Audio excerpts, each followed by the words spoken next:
We are so thrilled that you have joined us today for the Gil Taylor Behavioral Health Symposium, which we have an opportunity here to hear from a great family, the David Magee and his family, the Magee family.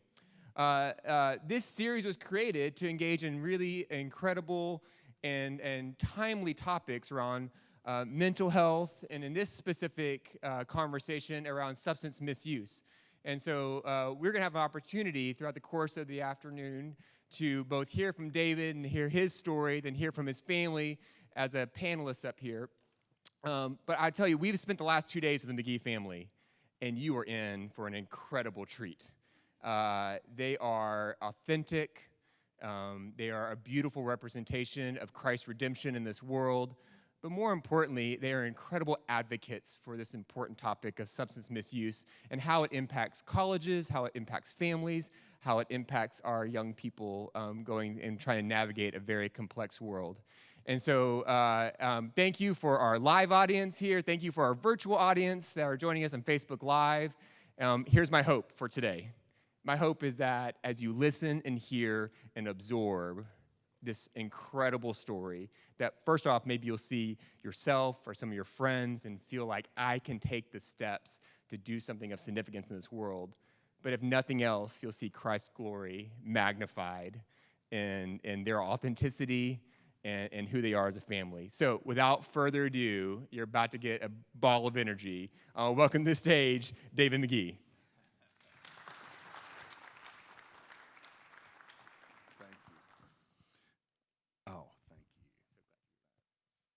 Okay, thank you so much. It is an honor to be at such a special place. I'm so thankful to the Taylors and Dr. Livingstone and so many people who are showing care and love to students. I've had the opportunity to spend now a couple of days on the Baylor campus, and I've engaged with so many students. And I have to tell you, the work that is being done here to support students around mental health and substance use is extraordinary, and it's making a difference. And I'm so thankful to get to be a part of it. My message today is about putting the face of an American family on this problem. But first, before I put this face of an American family on it, let me tell you that really what's at the heart of the matter is that the American family is under incredible duress in substance use disorder and mental health like we've never seen before. And a lot of that reason is things have changed. You know, in 2007, the iPhone was just introduced. Instagram did not come along until 2010. And we're already having studies that tell us how young people particularly are suffering from mental illness around these apps and devices, but yet we have so much work to do in studying that more and how we provide more care and support. And then the pandemic hits. And the U.S. Surgeon General tells us that we are in a youth mental health crisis for teens like we've never seen before. And if you saw the news in the last couple of days like I did, and in fact this morning I was troubled just reading over the details of this comprehensive CDC report talking about real depth to this, about how mental health disorders, our teens are at risk like never before right now. And when you have more anxiety, you get, substance use disorders, depression, eating disorders. All of this is a result, which puts them at risk. Because often young people, they will use substances. Substances change how we feel. And they will use substances for coping and changing how they feel in these times of duress. But things have changed, folks, beyond this. So at the University of Mississippi, where I work, we have the National Center for Natural Product Research. And when I was growing up as a child, we called that the marijuana field because it was one of the only legal marijuana fields in the country. And because they are that when law enforcement agencies over the years make drug busts of street marijuana, I'm talking about, not legal marijuana, street marijuana, they send in samples to the center and they're tested.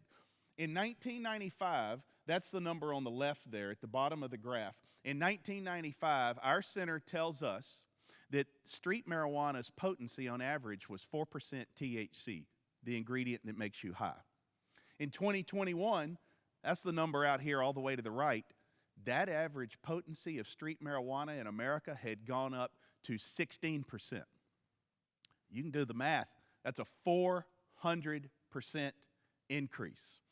It's just not as it was. And I'm often asked what surprises me about the students, all the students around the country I get to engage with, and I say, I'm surprised constantly by how many students, particularly in high school, approach me and say, Mr. Magee, this is so interesting. I hear that marijuana is not addictive, yet I'm completely addicted, and I'm using it morning, noon, and night, and it's altering my life, and I don't know how to stop. But there's more, because we also, 25 years ago, opioids weren't really a thing in the marketplace where young people were targeted. But we've all seen Dope Sick and read the stories and know what happened. But it's the same really with stimulants. Stimulants like Adderall, we're not talking about prescribed by a doctor and used, as needed. We're talking about misuse, illegal drugs, and misuse. So stimulants are commonplace for coping among teens, and then benzos like Xanax. The first time we saw and found a Xanax pill in our high school oldest son's pocket had fallen out, we're asking what it was, and we weren't fully aware of how things had changed. And so we were so puzzled by this. And we probably should have gone for treatment or counseling at that moment. But we bought a story came from a friend, and is this or that, and we bought that story because we as parents didn't know that we can't buy into those stories, that our child needed help.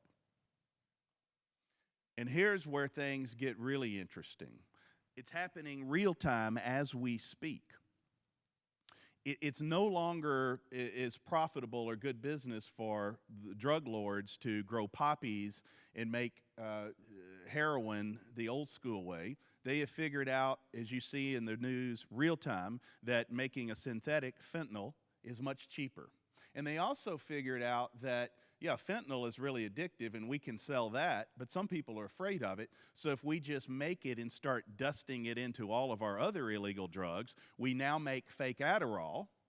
We now make fake Xanax, they do, the drug lords I'm speaking about, and they can dust in little amounts of fentanyl, which make it incredibly more addictive. So things, ladies and gentlemen, have changed. And we sometimes as society are so often bickering with ourselves politically and focused on things that may not always in the right direction. And meanwhile, our families across this country are suffering. And we as people of faith and we as people in education have to think about, what can we do? Because number one, we want to stop the death. It's too painful. But what we also need to think about is stopping what I call the walking dead. They may still be making their grades and they may be keeping relationships, but they're in a haze. They're in a mental health or a substance use cycle, and they need support and help. And greatly, they need us to help break the stigma. Because the more we do that, beginning at younger ages and even families and olders, they will come to help. So we have a lot of work to do. But I want to help you put a family face on this. So I've talked to you about how things have changed. But let's get a real-time family application. There we are. That's the Magees. That's me in the center. There's William up in the left, closest to me. Hudson out on the right, the middle child. Our daughter, Mary Hallie, and my wife, Kent, there. She is the same age as me.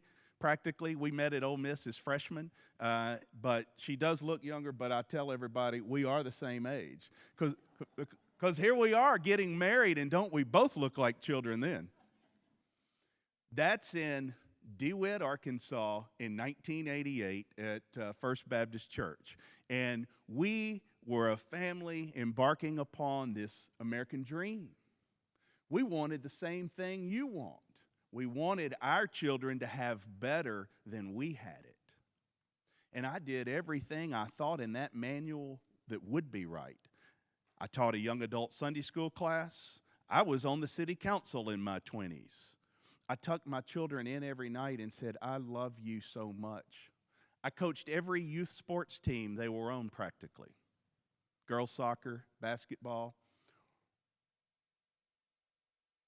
But I also learned a habit of drinking and, had so much around me in a culture I couldn't really see the difference of right or wrong. And, so at 5 o'clock, I'm opening a drink at the end of a day, or I'm out in the front yard with my sons playing an offense-defense one-on-one football game, and I've got a beer in one hand and a football in another, and this just seems so natural to me. I didn't really understand the impact it might have on my family. And there's William. He was shy and sweet. He played the violin, and he read a lot, and he was just the most precious human.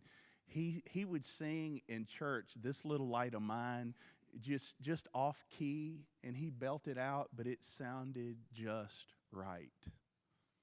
And there we are at Disney, William in the middle with his glasses. There's Hudson and Mary Hallie, just living the American dream.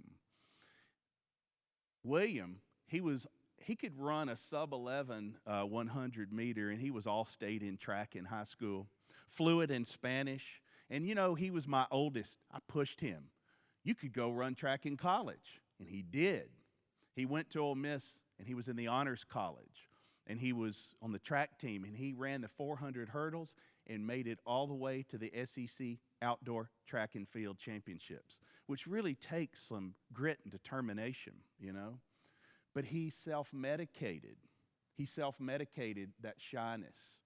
And he also, grew up in a household where he probably, maybe genetically inherited some things, but also, he's watching his father with a glass of wine in his hand every night. And so what does he think a natural thing to do is? In Oxford Middle School in 7th grade, he had his first alcohol drink. By high school, he was regularly using marijuana. And we would argue and debate and try to talk him out of that, but we didn't really understand what we were up against, and we didn't understand the value of counseling. Hudson, he looked up to his older brother so much. He looked up to his friends he hung around with and the talent he had, and they were 2 grades apart. So is it any surprise that he had his first drink in the 5th grade? And also by high school, he is regularly using marijuana. So our daughter, Mary Hallie, she'd had enough. I mean, they're in youth groups. They're all in youth groups. They're going to Christian camps. We're doing all the right things. But she's seeing, this untreated family pain, and she's just going to make a decision. I will not go there. I can't do like substances like my father and my brothers, but it's like the water in the balloon. If it's untreated, it's a decision, but it's like that balloon was squeezed and all that water just went somewhere else. So at the same time our sons are drowning, she develops an eating disorder, a very serious eating disorder. But here's where it gets interesting, folks. Here I am at middle age, and I'm adopted. I've had a lot of professional success, but I don't feel good about it. I'm not sure who I am. I've battled some depression. I couldn't identify that. And I felt like as a man that I just needed to be strong, and I couldn't really admit that. My wife says, you should go get some help. I'd never done that before. So when I walked into the psychiatrist, I didn't say these things. I feel shame. I feel, less than who I am. I probably battle some depression. I definitely do. I didn't say these things. What I said was, I can't finish my book on time, and I'm pretty sure if I could just finish that, then everything would be okay. And we've all made that line before about different things. He gave me Adderall as a response. And I took that pill, and I came home. It hit my brain and lit me up. I was always afraid of illegal drugs, still am. But this came from a doctor. And I took that, and I came home and told my wife, this is the best drug ever. And I finished my book in 30 days. And if I'd been taking tests, I would have made so many A's. And I mowed my grass 100 times, cleaned my house. But in 30 days, I went back to that doctor and I said, this is so good, if you could just up it to the top of a dose you can possibly give somebody, then I'd be really good. And he did. 18 months later, my wife was filing for divorce for good reason. Infidelity. I was drinking more alcohol, craving nicotine, which was bizarre because I wasn't a smoker previously. I lost a lot of weight. And it was, I write in the book, Dear William, it was like communion with the devil when I took, again, I'm not talking about doctor prescribed and managed effectively. I'm talking about a very high dose. It robbed my soul of who I was. It was speed at a very high dose. And my life was falling apart. But here's the thing, folks. By the grace of God, I got back up on my feet. And through faith and by trying to counsel my son William about his substance use on a trip we took across the country, everything I said to William bounced back at me. And I realized, who am I? I have a problem. And I was able to stop using substances and throw the Adderall away and quit drinking, and it changed my life. And I found faith and connected it a way like I never had before. For the first time, I was always a believer, but I kept faith over here on a shelf. For the first time, I put those magnets together so powerfully, and it changed my life. But the thing about family is, you can't just flip a switch and everything's fixed. Family pain runs deep, and our sons were still struggling. I got a call as I'm working in New York and getting back up on my feet. Our son Hudson was found nearly dead at the same fraternity house where I met my wife, feet away from the exact spot. And he was found nearly dead of an accidental drug overdose, alcohol, marijuana. And here's what I remind you of. Things have changed. Xanax. That's where I got the line, things have changed. That's what the emergency room doctor told us. He said he's been suffering from addiction, and it's impacting his life, but he probably would have kept going until he would have had to come reckon with that. But things have changed, Mr. Magee. Xanax was in his system, and that's now a thing in schools. And that's where I got that phrase.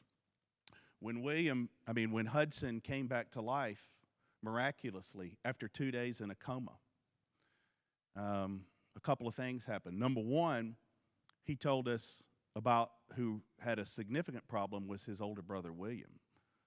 And our whole world, our son is nearly dead, and then he's coming back to life, and then he's telling us our son, William, is in a life-threatening situation.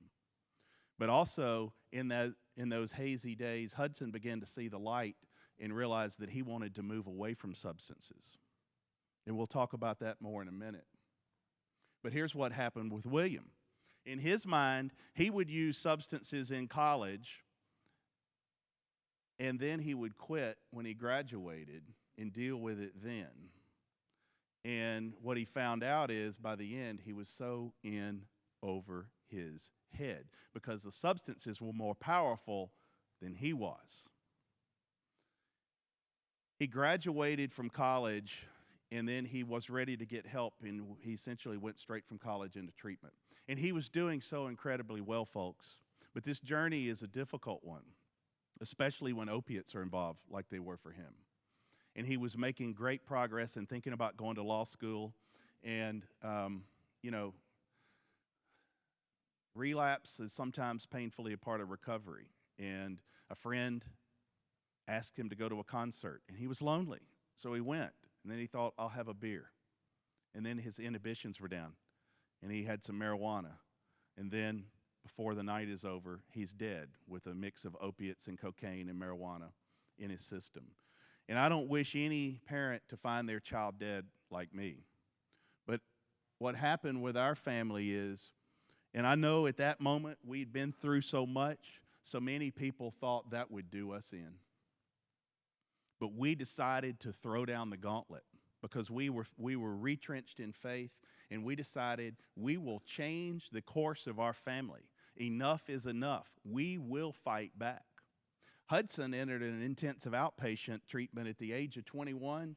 He doubled down in faith, as I said. he changed his friends, he changed his habits, and he is now 10 years sober and one of the sweetest humans in my life, and he's here today, and in a few minutes I'll welcome him to the stage. Our daughter, Mary Hallie, we learned treatment works. It works. It works better the sooner, the earlier, the more. So we got her into the counseling she needed instead of trying to talk ourselves into maybe this would fix itself. And she is now successful in 9 years of recovery with an eating disorder. My wife, Kent, I need to tell you folks, I did get our marriage back. Because when I threw that Adderall away, it didn't take long before I started thinking clearly. And by the grace of God, she had every pressure in the world to walk away from me, and everybody probably told her that. But she, through a lot of work, was able to come back in our marriage, and we began to work together to restore and support one another and put our family back together again. And I changed my life, you know, and I still walk in that journey every day, and I don't get invited to some parties anymore, and it has cost me some friends, and that's a little painful, except for the joy that I have found in life using my mind and my body as God intended has changed my life, and it's altered the course of our family. And here we are in 2019, we've come full circle fighting back against the things that have changed. And there we are opening a center at Ole Miss, much like the Bark here, which I've spent some time in yesterday and is the most amazing. That hour I spent yesterday with Baylor students, one of the most special hours I've spent in my entire life on this earth. It was so special. So I thank you for all the work you do. And here we are. This will lead us into this panel, I think. This is us able to take the stage. What you can't see is we had an extra stool at the end for our late son, William, because some of us didn't make it through this journey that our family fought in this battle. But we as a family did. And so we are so honored to be here with you to talk about it and do this question and answer session. And just so you know, like that's us on the stage at Ole Miss the night Dear William launched 5 months ago, and that was so special for us. But this is the only other time our entire family has come together to have this kind of honest question and answer at a forum like this. And so that's a testament to who you are at Baylor and the work and leadership you have here in the care for students. So I'm proud to welcome to the stage, we'll start first with my wife, shining in a second half of a marriage with me, Kent Magee. And now I will welcome to the stage, when she was suffering with an eating disorder, they told her she might not be able to have children if she didn't dig in on this. And now she has 2 small children, and you will see another on the way, my daughter, Mary Hallie.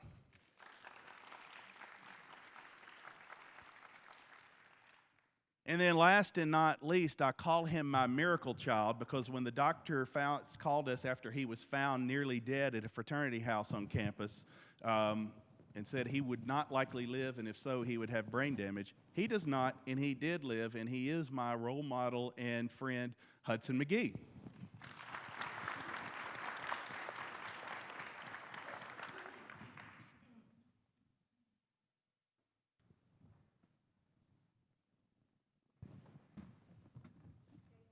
Thank you for your presentation. It was very impactful, and we're excited to begin the family panel portion of our time together today. And I'd like to bring to the stage our moderator at this time. This is the Vice President of Advancement, Dave Roselli. Thank you, Holly. Thank you all for being here to join in this precious conversation, and thank you to the Baylor family for those of you who are joining on Facebook Live as we dig a little deeper in this family's story. And David, I'll start with you, and I'd like to know the point at which this story and the change in your life translated into coming out and sharing this in a very intimate way, not just your story, but your family's story.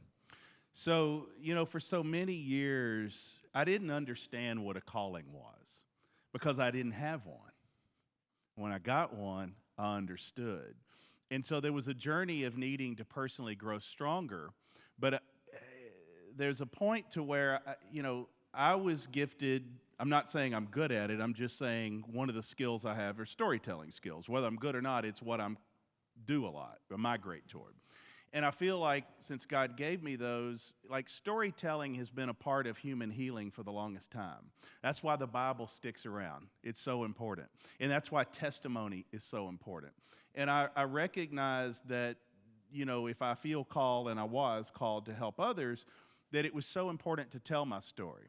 At first, I was a little afraid because I thought it might hurt me professionally, and I'm not sure it's done any favors, but it has certainly richly opened so many personal doors that there's so many blessings that it doesn't even matter, And so I just believed, I guess, in that calling of great history of storytelling about how we, human to human, can impact and change lives when we're up to it. It has to be the right time, and when we're called.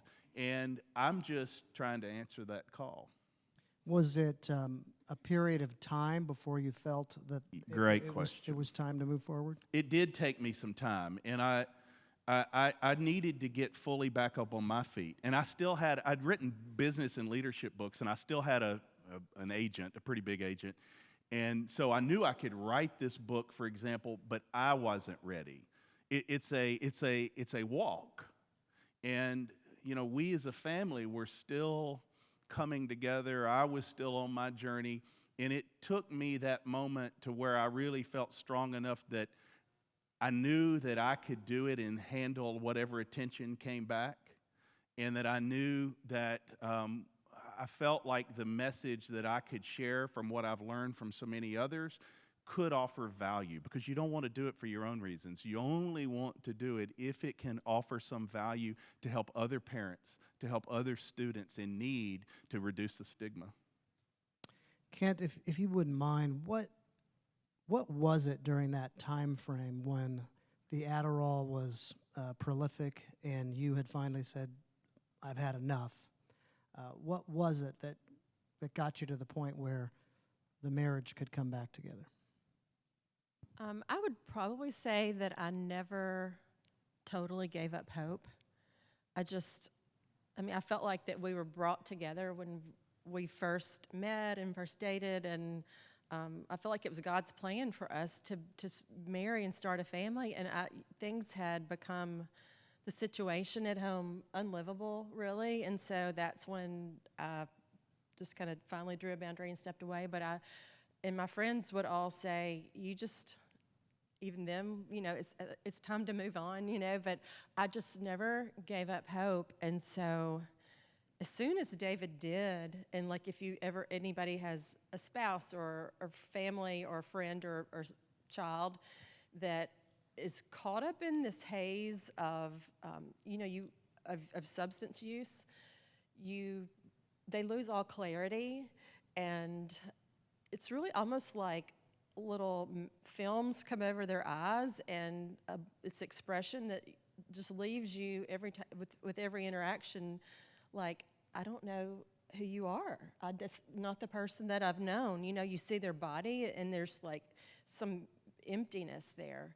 And after David stepped away, dealt with his alcohol misuse, totally got off the prescription drugs, and he described it at the time. He said, I feel like all of a sudden somebody who's been underwater in a pool for a long, long, long time, and then all of a sudden when you pop up and take your first deep breaths and look around and just say, oh my gosh, I've been underwater, and I didn't even realize I've been living underwater for a long period of time. It's almost, that's how he tried to describe it. And I immediately saw sparkle in eyes and just the person and the soul there that I fell in love with. And at that point, I couldn't say, well, I already made a decision that we needed to part ways. Even my ego tried to do that for a short minute. And then just coming back to the principle of we've been forgiven I feel like God forgave us for all the many, many ways that we're imperfect. And if somebody comes to me, especially somebody that I've pledged, to marry and start a life with and wants forgiveness, I just feel like that's what I was called to do. That's what I owe them. So I thought it's either the smartest and best thing I could do for me and my family, or I'll find out if it's not. But you trust your gut and your heart and your soul, and I just knew it was the right thing, and we're just very blessed. Thank you for sharing that. This is so powerful to have your entire family joining together and sharing this story. It seems rare and powerful. But Kent, at what point did you feel like, okay, the marriage has been restored, now we're going to go out and share all these intimate details? It took a while. It was not immediate, just because, like David said, I tend to be more private and reserved. And, at a certain point after you go through any crisis or trauma, which is how I describe what we went through, once you come up from underwater and you start to patch things together, a big part of you wants to close that chapter and say, we just had a really bad chapter, and let's put it behind us and let's move on and turn to sunnier pastures and just forge ahead. And I'd say we did that for a short time, but then I began to realize that there are so many people struggling because you feel like, just like we felt and I felt, that you're absolutely all alone. When you have somebody suffering from addiction in your household, whether spouse, child, or you just feel like it's a secret at first, or for a long time you try to keep it a secret because you don't want people to know, you don't want to mess up his career or what the neighbors will think, or all those judgments that the stigma of addiction brings, or just the stigma of you thinking you're not perfect, keeping up this image that, putting a smile on everything. And then I began to realize how crippling that is for so many people, and really the only way to break that stigma is to tell your story. You don't have to create, change the world and create new legislature and programs and all the things which we need to do, but grassroots, the small little thing you can do is just be authentic and transparent and tell your story of how it affected you, how you got through it. And it is just unbelievably touching how people are moved by that and empowered by that. Because, if anything, after we've come through this, we lost a lot. We lost our son mostly, but we gained a lot of things. We gained confidence in knowing how much strength we actually had. You never realize the things you can handle until you're forced to handle them. But we realized we do have some strength, and just realize that the hope that can bring, And I have more empathy, we all do, for other people that are suffering, more sympathy, more just caring. So in a way, we came out better, but I just want to tell people it's just a story of hope, from the marriage, from the moving forward from addiction. A lot of people suffer and then go on to live amazing, productive, wonderful lives, in recovery. You can. It's not a death doom sentence. And just there's hope after a major, major loss of losing a child. That's a lot of people, that's more, it's just really hard to come back from and be, you're forever changed. But there's hope to go on and, just try to help mostly break the stigma. Thank you. Hudson, tell us what it was like during that time that your dad described in your life when you were dealing with the substance abuse and being in a college community and those that were around you. What was it like to be going through that time? Was there anyone that you could trust, that you could share with? Just share a little bit about your story. Yeah, for sure. So for the longest time, I would never have said that I had a problem when I was in the midst of it. And like my dad mentioned, when I actually overdosed and had that crazy experience, I'm pretty sure I woke up and said, I don't have a problem, but William does. And he was like, but you're like just recently were intubated because of this. So you do. But, it was a cycle that I thought I was just having fun. And I noticed a difference in myself from my friends pretty early on, I think, when, somebody was always doing something.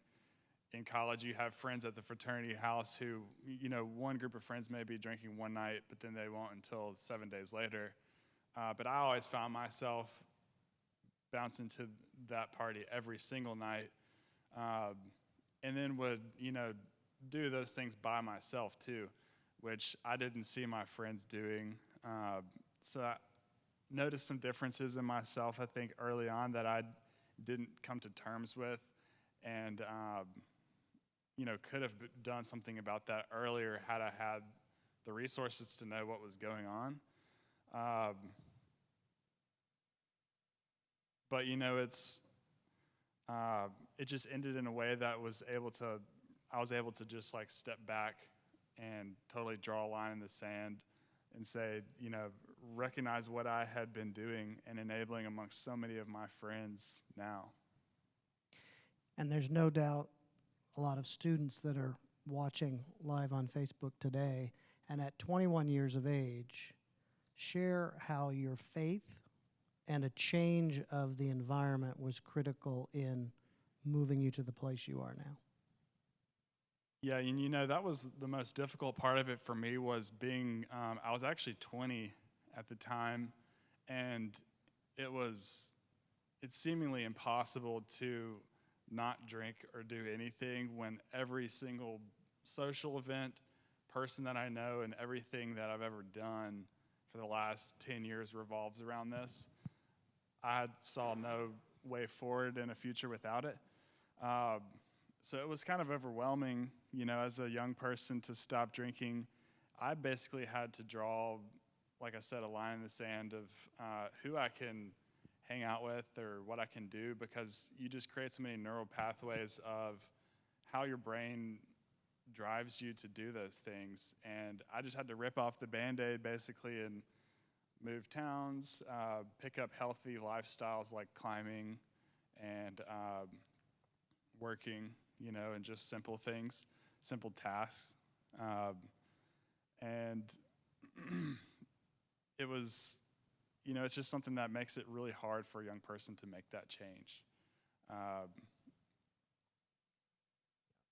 Let's bring Mary Hallie into the conversation now. You're watching all of this happen in your family, and substance abuse wasn't something that gripped you, but there was something that gripped you, and that was an eating disorder. So share your story and describe the genesis of that, how it came up, and what you were thinking when all this was happening with your family. So I think that my brothers and I experienced a lot of the same emotions, and it just different people from genetics and environment, potentially me being just a 16-year-old girl, other girls in my high school. That was just another thing that I was influenced by. So we all had these basically just intense, undealt with emotions. And I thankfully was repulsed by what I saw from substances with them, but unfortunately, I was too young to understand that I still had the emotions and the same problems as them. And so it just manifested differently. And so I guess about the age 16, I kind of just slowly started into eating disorder habits. And, I think looking back, it was just a way for me to feel some sort of control over my life that felt very out of control. And a way just for me to numb those strong, intense feelings in the exact same way that my brothers were, or my dad, or my mom, anybody was. It just symptomatically looked different. And something that I feel passionately about coming along on these and getting to use my voice for eating disorders and other just basically other ways, other mental health issues, because eating disorders are a whole gamut. It's not just anorexia. And, you know, I think that unfortunately in our society, especially in young women, they are societally normal. They can, you know, in a lot of areas be societally normal. And,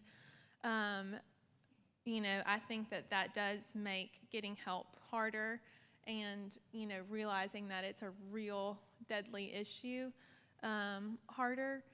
And so it did take a while for us to get to the point, for me as well, of really realizing that this was something, this was a real mental health crisis that I was in, that was affecting my overall well-being, and that I needed help. It was something that I was going to need professional and medical help to move past. Yeah. So it's amazing to me that this family is here sharing their stories, all unique stories, but the common theme and the common thread is the transformative power of God and faith in this, which is remarkable. And so share, if you would, about how faith helped move you to recovery. So this is a reason why I have 2 small children now, and I just feel so, I think I maybe would anyways, but especially from what I experienced, feel so passionately about from a very young age. You know, I feel like I have friends now who already are like, say things, you know, you're teaching your children about the Lord, and you're reading scripture to them and teaching them these songs, and it kind of feels like pointless sometimes, like they're not grasping anything. And I would say that my story is the exact reason why it's so important, is because I grew up going to a Christian camp, and was strongly in a youth group that I was very close with through middle school and high school. And so I had a lot of truth in my head, and whether it really stuck at the time or not, it was a lot of planted seeds. So I get so emotional just thinking back on it, because I didn't even realize it at the time, but I have such distinct memories of just really, really dark moments, and just hearing different hymns, and, you know, so many hymns are just pure scripture, unaltered, and just that they would just be going, it was already, I didn't even have to go search for it. It was just already there. And the Lord would use that to comfort me and to help me through it. You know, as a 16-year-old who was really alone, I was afraid to go ask for help or be honest. So I really wasn't turning to other people, but all of those seeds had been planted. And so I had truth in my head and in my heart to cling to have the hope, to know that this darkness wasn't everything, and that there was hope, and just somewhere to turn other than the darkness that we're going through, or really other than a friend, because I didn't feel capable of doing that at the time. So Thank you so much for sharing that story. This question is really for any of you, but I'll start with David, and that is for all of the parents that have kids in high school or college, and for those that are watching on Facebook Live, how do they recognize a point in time where there is danger? The transition from a casual use of some type of alcohol or something that crosses the line. What would your advice be? What a great question. So for starters, if it's casual use at a very young age, major warning sign. It's not casual, meaning there's no such thing. So the earlier young people start, most of you have seen the statistics, they go up, their chances of losing their joy to substances later go up exponentially. So that's a number one warning sign. And that had we known that one simple fact in our family and strictly gone in middle school on counseling with that thing, there's no telling what a difference could have shifted. The second thing is young people are no different than the rest of us. They're working so hard to understand who they are. And so it's hard for them to express what they're doing or dealing with, even to themselves, honestly. Parents come to me all the time. I had one with a high school child not too long ago, last week or so, and their child was struggling. And they're like, my child's honest with me. They're telling me what's going on in the school. And I smiled. I said, well, look, I'm not suggesting your child is lying to you. What I'm suggesting to you is, 90+% of them, it's just hard for them to be honest with themselves. Because tomorrow they don't want to do it, and they didn't even want to do it today. And they feel shame about it. So my answer is, when the warning signs are there, they're there. And more counseling and help earlier, the better. And I think a lot of our, I'm hoping we continue to see more movement in our churches, and youth pastors recognize that, in counseling with families to help encourage them. Prayer helps open the doors to having the strength to go to counseling, right? And provide the resources for us to get help. And those resources are there in every community. One thing I'll also say real quickly is on tying that into Hudson on Faith so Hudson continued also in William in youth group all along. And if you get to read the book, when Dear William is made into a movie, that God will be personified in a character who is very real named Lynn Teague. And when you read Dear William, you'll know what I'm talking about. He stuck by them, Hudson and his friends in high school, as their small group leader, and he never wavered. And at times, we thought he should. He stuck by them. And when Hudson was in intensive care in a coma, Lynn had flown into town, into the hospital, and was at Hudson's bedside. And it was he, one-on-one, who had to leave finally after a couple of days and said, Hudson, I love you. And it was Hudson who finally raised his fingers and said, you too. And he ran out and said, he's awake. And when Hudson got back on his feet, it was Lynn Teague, his youth minister, who had invested all that difficult time when he was in high school, who helped Hudson get the strength to reshape with friends and get back up on his feet. So the time we invest in our youth matters. As Mary Halley said, it matters. We all go through times in our life where there's heavy burdens. Every person in this room and everyone watching has a period of time in their life where it's hard. So you've had struggle with separation from your husband. You're restoring that. You've got these substance abuse situations. You've got your daughter that's going through the recovery from an eating disorder. How do you stay afloat and keep a focus during that heavy time of burden for those that are also experiencing that heavy time right now? I think everybody has the things that they turn to just for comfort. At the time, I practice yoga a lot, and I actually teach yoga. So that's a tool that I've always used just for keeping grounded, processing. And it just creates this time for you to be still and basically in prayer almost, or that's kind of how I treat it. So whatever fills that purpose for you, maybe it's like going for long walks in a nature walk, or just even through your neighborhood, just carving out time to take care of yourself. Because for me, and I think a lot of people, the struggle is to keep your thoughts, we're over processing. There's so much, we're so stimulated, especially when you have so many things going on and you're trying to do the right thing. And just having a place and a time to turn inward, whether it's through prayer, meditation, whatever works for you. Some people's doing art, and like any of the family therapy things we went to, they always turn and say, like, now how are you taking care of yourself, and give you suggestions on things to do, because it's critical. I mean, if you start to crumble too, they need you. Your family needs you. Everybody does. So, I kind of have my go-tos, which are those.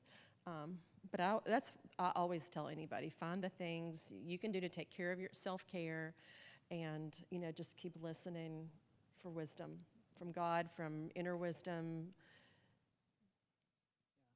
Mary, Hallie, and Hudson, from your perspective, what are the things at the ages where you were struggling with this that you went to for some guidance or help, friends, or whatever it might be? Hudson, go ahead. My dad kind of touched on it, but I had a really strong network of friends who I would call brothers in a lot of ways, who kind of came from my experience with Lynn Teague, and how he had always counseled me and had a really pure relationship with me, and just really intentional about digging in and just working on life issues together.